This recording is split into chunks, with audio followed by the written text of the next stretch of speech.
Assalamualaikum warahmatullahi wabarakatuh. Nama saya Amira Fatini binti Muhammad Syarify. Nombor matrik 172551/1. Di dalam video ini, saya akan kupaskan 10 hukum tajwid yang terdapat di dalam ayat Al-Quran, muka surat 318 surah Taha ayat 88 hingga 98. Okey.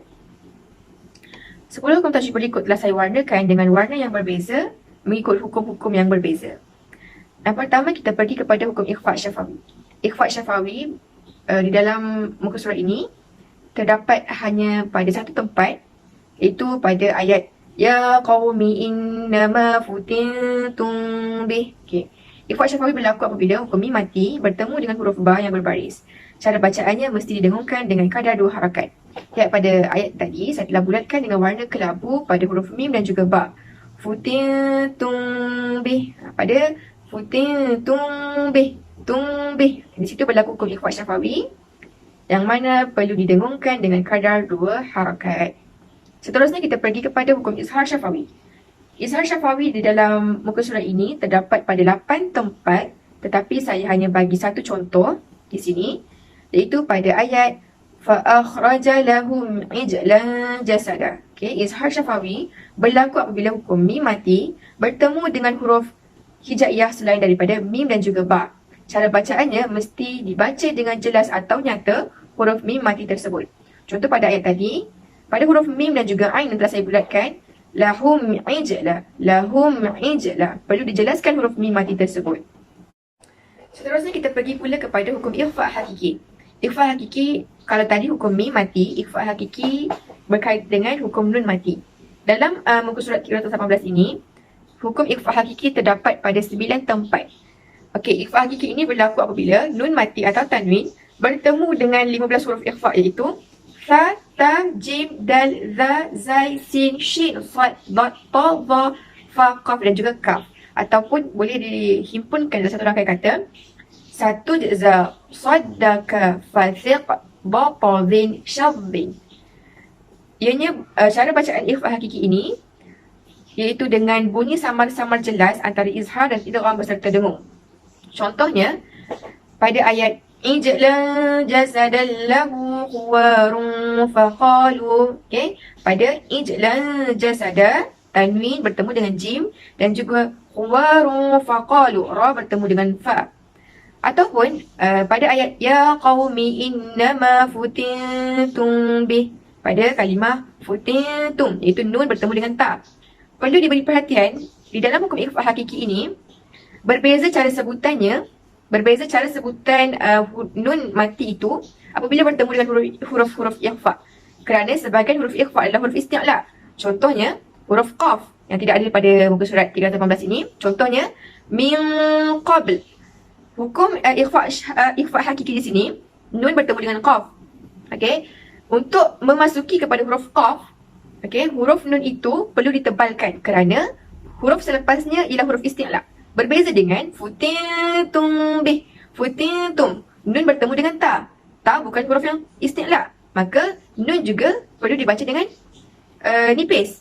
Futintum berbeza dengan min qabl.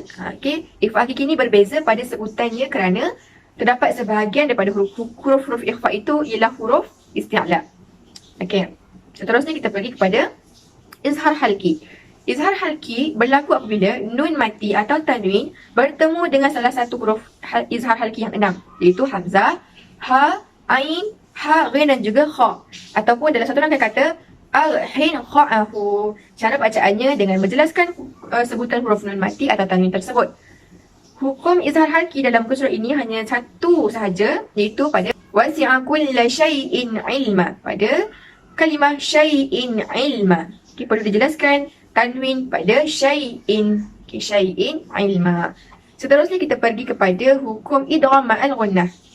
Idgham ma'al ghunnah berlaku apabila nun mati atau tanwin bertemu dengan salah satu huruf idgham bi ghunnah di dalam dua perkataan. Okey, huruf-huruf idgham bi ghunnah ialah nun, ya, waw dan juga mim.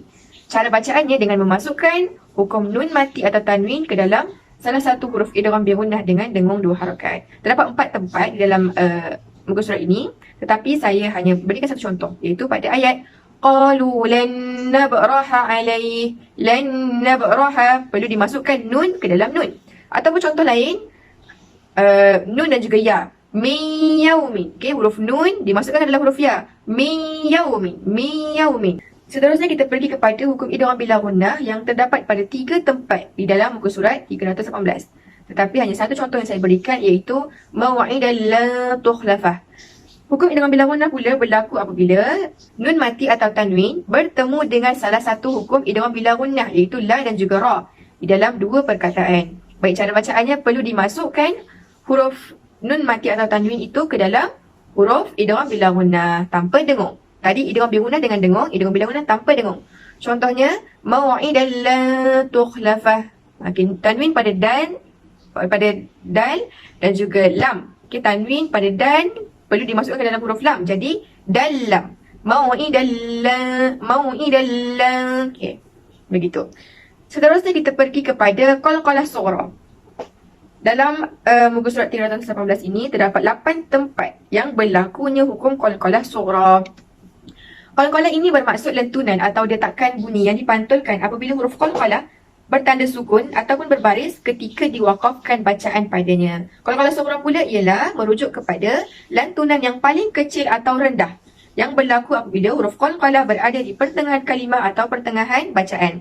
Huruf qalqalah ada 4, iaitu ba, jim dan qaf, ta, ataupun untuk kita senang ingat boleh juga disebut sebagai baju daqata. Baju daqata.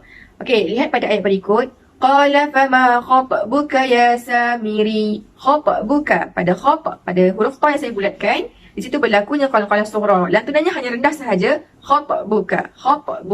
Bukan khata ataupun khata. Bukan khata ataupun khata. Kalau khata, dia akan jadi qalqalah kubra. Kalau khata, akan jadi qalqalah akbar. Qalqalah sughra hanya rendah sahaja lantunannya. Khatbuka. Baik. Seterusnya kita pergi kepada hukum-hukum mad yang melibatkan huruf alif, waw dan juga ya. Di dalam muka surat 318 ini, saya senaraikan yang pertama, hukum mad wajib muttasil yang berlaku hanya pada satu tempat, iaitu pada ayat farraqta baina bani Israil. Okey, muttasil bermaksud bersambung atau berantai. Ianya berlaku apabila salah satu huruf mad bertemu dengan hamzah di dalam satu perkataan. Hukum mad wajib muttasil ini boleh dibaca dengan 4 atau 5 atau 6 harakat. Lihat pada pada perkataan ra dan juga hamzah yang saya bulatkan dengan warna hijau. Di situ boleh dibaca dengan 4 atau 5 atau 6. Contohnya, kalau 4 harakat, farraqta baina bani Israil, ataupun Israil 5 harakat, ataupun 6 harakat, Israil. Okey. Seterusnya kita pergi pula kepada hukum mad jaiz munfasil. Kalau tadi muttasil bermaksud bersambung, munfasil pula berpisah. Ianya berlaku apabila salah satu huruf mad bertemu dengan hamzah di dalam dua perkataan. Tadi mad wajib satu perkataan, mad jaiz dua perkataan. Ada 4 tempat yang berlaku hukum mad jaiz munfasil. Tetapi saya hanya bagi satu contoh. Pada ayat yang sama boleh dibaca dengan 4 atau 5 harakat. Contohnya 4 harakat. Farraqta baina bani Israil, ataupun 5 harakat. Bani Israil. Okey. Terusnya kita pergi kepada hukum yang terakhir, iaitu hukum mad silah qasirah yang terdapat pada 6 tempat di dalam muka surat 318. Tetapi hanya satu contoh juga yang saya berikan di sini. Qasirah bermaksud pendek. Ianya berlaku apabila huruf ha dhamir, selepas ha dhamir terdapat huruf selain daripada huruf hamzah, dan ianya perlu dibaca dengan kadar 2 harakat sahaja ketika disambungkan bacaan. Kebiasaannya, selepas huruf ha dhamir yang berlaku mad silah qasirah akan ditandakan dengan waw yang kecil di bawah ha dhamir, selepas ha dhamir, ataupun kepala ya yang terdapat selepas ha dhamir. Contohnya pada kalimah ha dan juga ya, kepala ya sebelum huruf fa yang saya bulatkan dengan warna kuning berikut. Bima lam yabsuru bihi faqabattu qabdah. Bihi faqabattu. Bihi 2 harakat sahaja. Tidak perlu dibaca dengan panjang.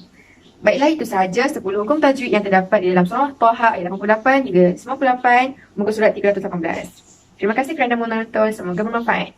Sekian. Assalamualaikum warahmatullahi wabarakatuh.